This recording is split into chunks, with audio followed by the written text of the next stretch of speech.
Chapter 15 under writing की एक process है डिटरमाइन करने की कि जो पर्सन को पॉलिसी या जिसके लिए इंश्योरेंस निकाला जा रहा है उसको पॉलिसी देनी है कि नहीं देनी है। ये डिसाइड होगा ऑन द बेसिस कि उसका हेल्थ कैसा है, क्या उसको कोई डेंजर है उसकी हेल्थ को, या कोई डिजीज़ है कि नहीं। ये सब अंडर राइटिंग में डिसाइड किया जाता है। एंड अगर देना है तो कितना प्रीमियम चार्ज करना उससे और किस टर्म पे देना है। एंटी सिलेक्शन क्या है? एंटी सिलेक्शन एक टेंडेंसी है पीपल की जिसमें उस पर्सन को, जिसमें जो पॉलिसी निकाल रहे हैं उनको पता है कि उनको लॉस होने के चांसेस ज़्यादा हैं, इसके लिए वो इंश्योरेंस निकाल रहे हैं ताकि उनको प्रॉफिट हो जाए।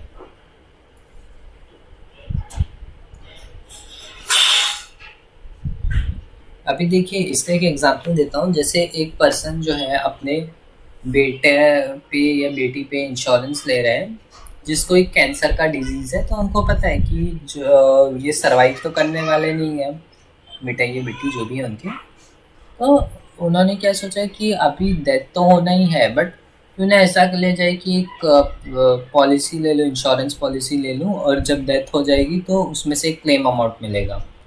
तो अभी देखो कैसा होता है कि प्रीमियम जो भी भरते हैं वो कम ही रहता है, बहुत कम रहता है। एंड प्रीमियम जो है, जो पॉलिसी का अमाउंट मिल रहा था वो हमेशा ज़्यादा ही होता है, जो प्रीमियम भर रहा है उससे ज़्यादा। एंड जब वो डेथ होगा ना उसका, बेटा या बेटी का भी, मान लीजिए 10 लाख का लिया है पॉलिसी और अभी तक उसने खाली 1 लाख प्रीमियम भरा है और बेटा या बेटी जो भी है उनकी डेथ हो गई, तो इस केस में क्या होगा, वो पर्सन को जो है 10 लाख मिलेगा। तो उसको अभी गेन तो बहुत हो रहा है ना। अभी देख लीजिए 10 लाख और 1 लाख में कितना डिफरेंस है, 9 लाख का ना। तो ये है tendency of people, anti selection.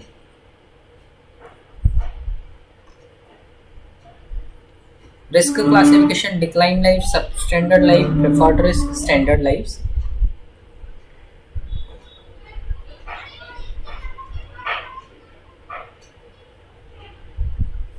अभी देखिए डिक्लाइन लाइफ क्या है, वो लोग हैं जिनका रिस्क बहुत ही ज़्यादा है, रिस्क बहुत ही ज़्यादा है, मतलब जिनके चांसेस बहुत ही ज़्यादा है कि उनको उनका डेथ हो सकता है। तो ये लोगों को इंश्योरेंस जो है at a reasonable price provide किया नहीं जा सकता, इसलिए इनको सीधा डायरेक्टली मना कर देते हैं। सबस्टैंडर्ड लाइफ्स यानी वो लाइफ्स जिनका मॉर्टेलिटी हाई है। मॉर्टेलिटी हाई का मतलब जिनका ऊपर जाने का चांसेस ज़्यादा है, मॉर्टेलिटी लो मतलब जिनका चांसेस है कि वो ज़्यादा से ज़्यादा टाइम रहेंगे, ज़िंदा रहेंगे, ठीक है। तो सबस्टैंडर्ड लाइफ से ज़्यादा प्रीमियम चार्ज किया जाता है, नॉर्मल प्रीमियम से ज़्यादा। प्रेफर्ड रिस्क, प्रेफर्ड रिस्क वो रिस्क है जो एक इंश्योरेंस कंपनी जो है ले सकती है, आराम से बेयर कर सकती है। और ऐसे लोग जिनका मॉर्टेलिटी जो है कम है, जिनका मॉर्टेलिटी जो है कम है, यानी उनको ऊपर जाने के चांसेस कम है, तो इनसे इसके लिए लोअर प्रीमियम चार्ज किया जा सकता है। स्टैंडर्ड लाइव्स यानी वो लाइव्स जिनको रिस्क है तो सही है ना, जिसका रिस्क ना तो बहुत ज़्यादा है ना तो कम है, वो है स्टैंडर्ड लाइव्स। और अगर ऐसा क्वेश्चन आएगा तो आपको बस इतना लिखना है एंटिसिपेटेड मॉर्टेलिटी जो है मॉर्टेलिटी टेबल से करस्पॉन्ड करता है, ठीक है। अभी अंडर राइटिंग के दो प्रोसेस है सिलेक्शन के। पहला है फील्ड या फिर प्राइमरी लेवल। अब ये बात याद रखिएगा कि एजेंसी जो है प्राइमरी अंडर राइटर है, इसका एक एमसीक्यू क्वेश्चन आ सकता है। फिर डिपार्टमेंट लेवल में अंडर राइटिंग यानी डिपार्टमेंट, जो ऑर्गेनाइजेशन में डिपार्टमेंट होती है वो डिसाइड करता है, वो है second level under writing, department level. Under writing के दो तरीके, जजमेंट और न्यूमेरिकल मेथड। जजमेंट मेथड में जो है डॉक्टर एक एक्सपर्ट होते हैं, जैसे डॉक्टर, उसकी राय ली जाएगी और वो बताएगा कि कितना प्रीमियम चार्ज करना है, कितना रिस्क है वो पर्सन को। न्यूमेरिकल मेथड में हम लोग उल्टा जाते हैं। अभी उल्टा कैसे जाते हैं, जो पॉजिटिव आदतें हैं एक पर्सन की, उसको हम लोग नेगेटिव रेटिंग देते हैं, और एक पर्सन के जो नेगेटिव आदतें हैं उसको पॉजिटिव रेटिंग मिलता है। तो इसके लिए न्यूमेरिकल मेथड में मैंने बोला कि हम उल्टा जाते हैं।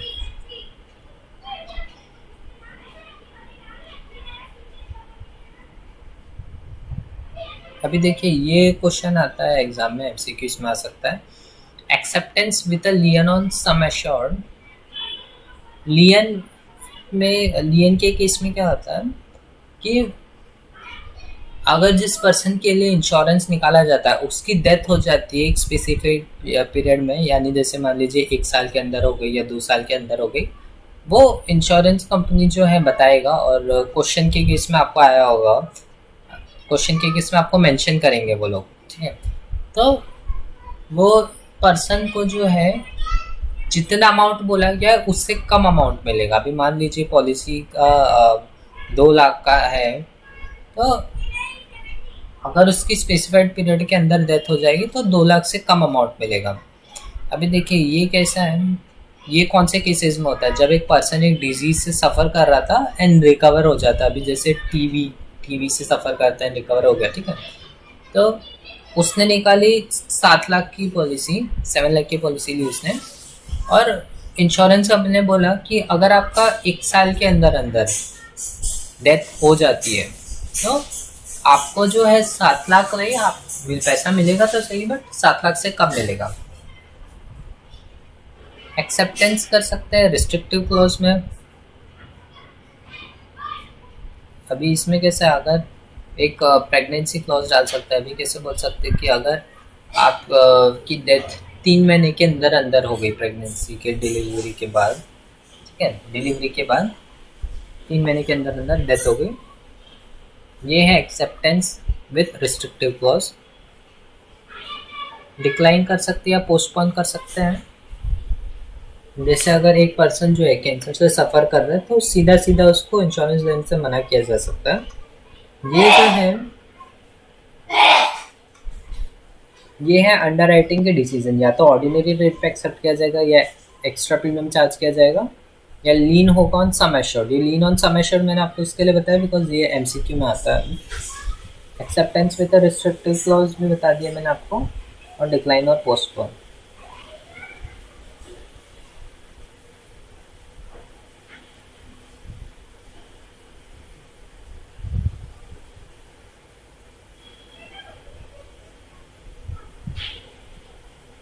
हाँ, अभी देखिए एक नॉन मेडिकल में, नॉन मेडिकल स्पेशल बोला जाता है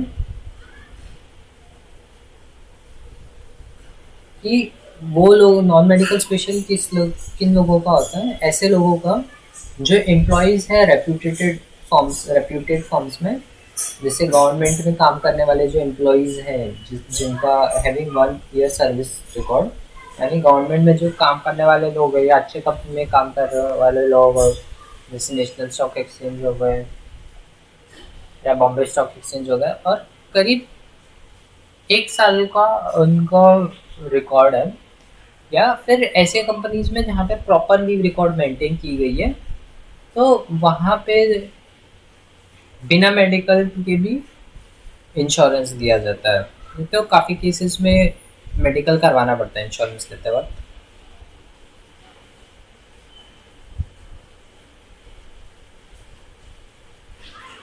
भी अंडर राइटिंग में क्या ऐसी चीज़ें हैं, फैक्टर्स है जो अफेक्ट करती हैं कि इंश्योरेंस देंगे नहीं देंगे या कितना प्रीमियम चार्ज करेंगे। वो है एक तो फाइनेंशियल सिचुएशन, मतलब जिस पर्सन को इंश्योरेंस दिया जा रहा है क्या वो पेमेंट कर सकेगा प्रीमियम का कि नहीं, क्या लाइफस्टाइल है, लाइफस्टाइल है मतलब उसकी आदतें अच्छी है या ख़राब है। ख़राब आदतें होंगी तो उसका रिस्क ज़्यादा होगा, जैसे मान लीजिए उसको अल्कोहल पीने की आदत है या सिगरेट खाने की आदत है तो उसको डिजीज़ेस जल्दी होंगे और उसके लाइफ को ख़तरा है। फिर फैमिली हिस्ट्री क्यों देखा जाता है, बिकॉज ऐसा भी हो सकता है कि हेरिडेटरी डिजीज़ हो जो उनको अपने पूर्वज से मिली हो। फिर पर्सन हिस्ट्री क्या हेल्थ की, और ये सब देखा जाता है। अभी देखिए फीमेल इंश्योरेंस में क्या है, जो वुमेन वर्क कर रही होती है, जो वुमेन खुद का इनकम कमा रही होती है, वो जितने का भी इंश्योरेंस लेना चाहिए उसको आप पूरा दे सकते हो। बट जो इंश्योरेंस एक लेडी है जो वर्क नहीं कर रही है और मान लीजिए वो 5 लाख का इंश्योरेंस लेना चाह रही है, तो उस केस में क्या होगा, इंश्योरेंस कंपनी उसको इंश्योरेंस देगी बट 5 लाख का नहीं देगी, 4 लाख का दे सकती है, 3 लाख का दे सकती है, ठीक है। अब देखिए माइनर के केस में जो है एक पर्सन को सिलेक्ट किया जाता है या अपॉइंट किया जाता है जो कि पेरेंट की कैपेसिटी में या लीगल गार्डियन के लिए। अभी देखिए ये 3 चीज़ें देखी जाती है जब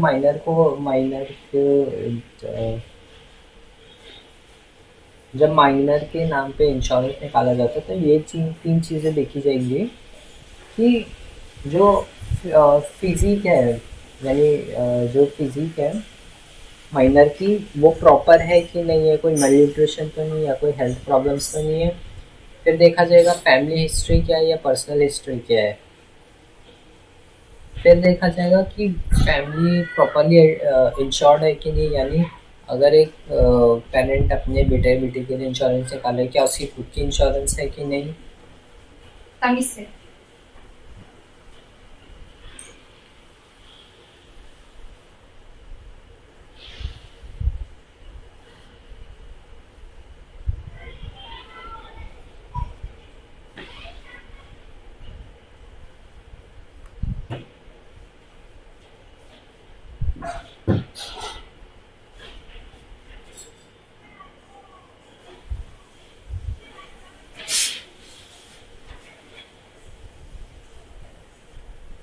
देखिए अगर एक पर्सन को इंश्योरेंस दिया जा रहा है जो 50 ईयर्स का है, वो फर्स्ट टाइम ले रहा है, तो इंश्योरेंस की जो कंपनी है उसमें ये देखा जाएगा कि ये 50 ईयर्स में क्यों इंश्योरेंस दे रहा है, इसने पहले क्यों नहीं लिया था इंश्योरेंस।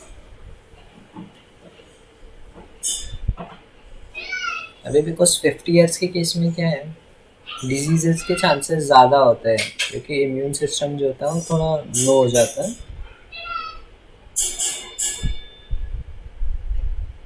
तो ये टाइम पे इंश्योरेंस देते वक्त एक इंश्योरेंस कंपनी जो है रिपोर्ट्स मांगेगी, स्पेशल रिपोर्ट्स मांगेगी देखने के लिए कि हेल्थ कंडीशन कैसा है, जैसे ईसीजी हो गया, एक्सरे हो गया चेस्ट एंड ब्लड का, ये शुगर टेस्ट हो गया, ठीक है।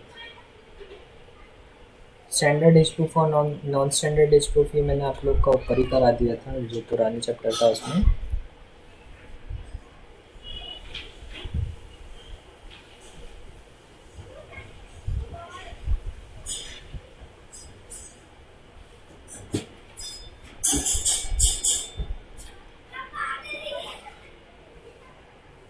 Sources of occupational hazards.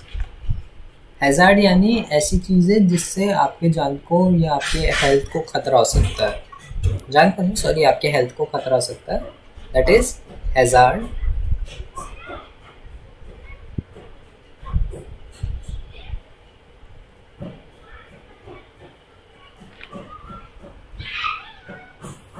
अभी एक्सीडेंटल कैसे, एक्सीडेंटल हैजार्ड्स के अभी मान लीजिए जो लोग सर्कस में आर्टिस्ट है, आपने देखा होगा कि कभी आप सर्कस में गए होंगे तो कोई रोप के ऊपर साइकिल चला रहा है या चल रहा है, तो उस केस में क्या होता है उनका एक्सीडेंट होने के चांसेस ज़्यादा होते हैं। या डेमोलिशन में काम करने वाले लोग हैं जो तो उन लोगों की जान को भी खतरा रहता है, और जो स्टंट आर्टिस्ट होते हैं उनको।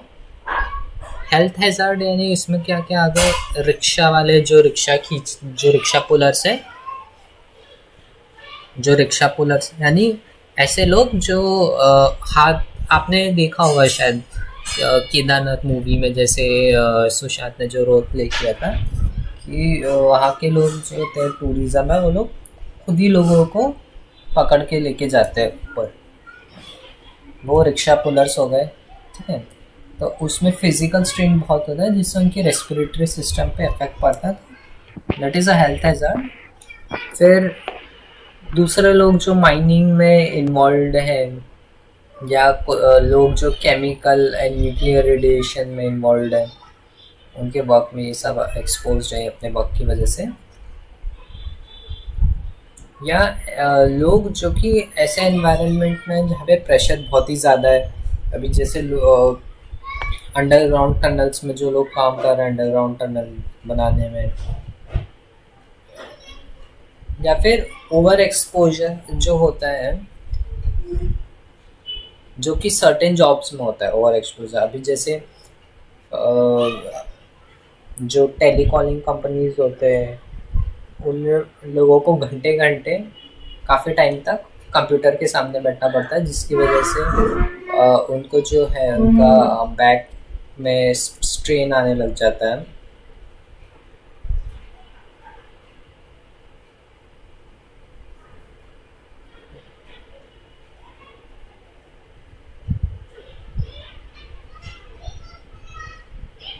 अभी देखिए मॉरल हैज़ार्ड क्या है, मैं एक सेकंड आपको दिखाता हूँ।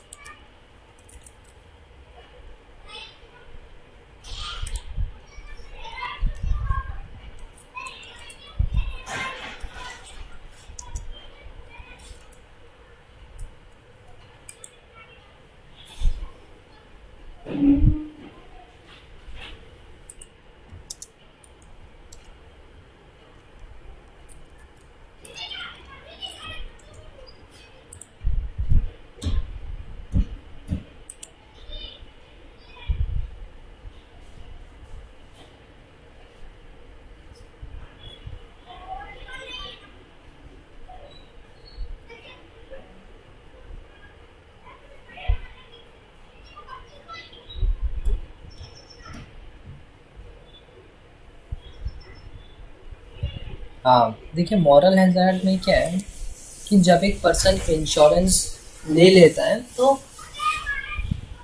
वो जो है ऐसी एक्टिविटीज़ अंडरटेक करने लग जाता है जो उसने पहले कभी नहीं की है। तो ये आता है मॉरल हैज़ार्ड में।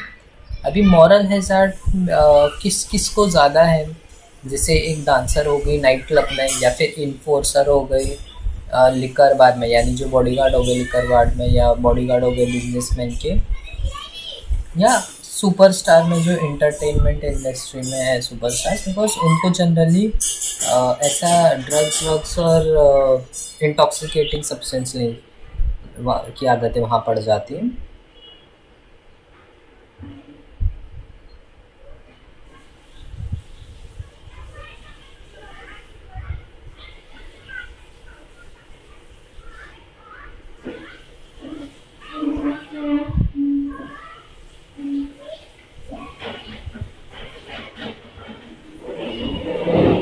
ठीक, अभी लाइफ स्टाइल एंड हैबिट्स भी हो गया, जो जनरली जो है एक रिपोर्ट होती है जब पॉलिसी ली जा रही थी, तो उसमें ये सब मेंशन करना होता है। ये जब आप फॉर्म फिलिंग और ये सब करेंगे तो उसमें आपको मिल जाएगा कि जो जिसके लिए लिया जा रहा है पॉलिसी, वो स्मोकिंग एंड टबाकू यूज़ तो नहीं करता, अल्कोहल लेने की आदत तो नहीं है उनको, ड्रग्स लेने की आदत तो नहीं है उनको, या सेडेटिव्स लेने की आदत तो नहीं है। तो ऐसे केस में जहाँ पे भी इन चीज़ों का अब्यूज़ किया जाए, वहाँ पे इंश्योरेंस जो है उन लोगों को, जो जो इंश्योरेंस कंपनी है वो उन लोगों को जो जैसे अल्कोहल लेने की आदत है जिनको, या फिर सेडेटिव्स ले रहे हैं, तो उन लोगों को इंश्योरेंस देने से मना कर देती है इंश्योरेंस कंपनी में। अब देखिए अंडर राइटिंग्स डिसीजन में 3 डिसीजन के हिसाब से लिया जाता है। एक तो फैमिली हिस्ट्री क्या है, पर्सनल हिस्ट्री क्या है, और पर्सनल कैरेक्टरिस्टिक्स क्या है। फैमिली हिस्ट्री में क्या है, average longevity of the family, यानी फैमिली में नॉर्मली एक पर्सन कितने ज़्यादा से ज़्यादा कितना तक जीता है ऑन एन एवरेज। हेरिडिटरी में ये देखा जाता है कि हेरिडिटरी डिजीज़ है कि नहीं है। फैमिली इन्वायरमेंट में ये देखा जाता है कि जहाँ पे फैमिली रह रही है वहाँ पे ऐसी क्या चीज़ है जिससे एक पर्सन की हेल्थ को खतरा है। पर्सनल हिस्ट्री में ये देखा जाएगा कि पर्सन को रेस्पिरेटरी डिजीज़ है तो नहीं, या फिर उसको कोई कार्डियोवास्कुलर डिजीज़ तो नहीं है। कार्डियोवास्कुलर डिजीज़ यानी जो अफेक्ट करती है हार्ट एंड ब्लड सिस्टम्स को, जैसे हार्ट अटैक हो गई, स्ट्रोक हो गया, या हेमरेज हो गया।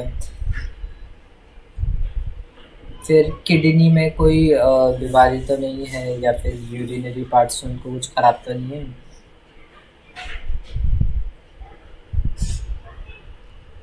पर्सनल कैरेक्टरिस्टिक्स में बिल्ड देखा जाएगा, ब्लड प्रेशर कैसा है पर्सन का, और फिर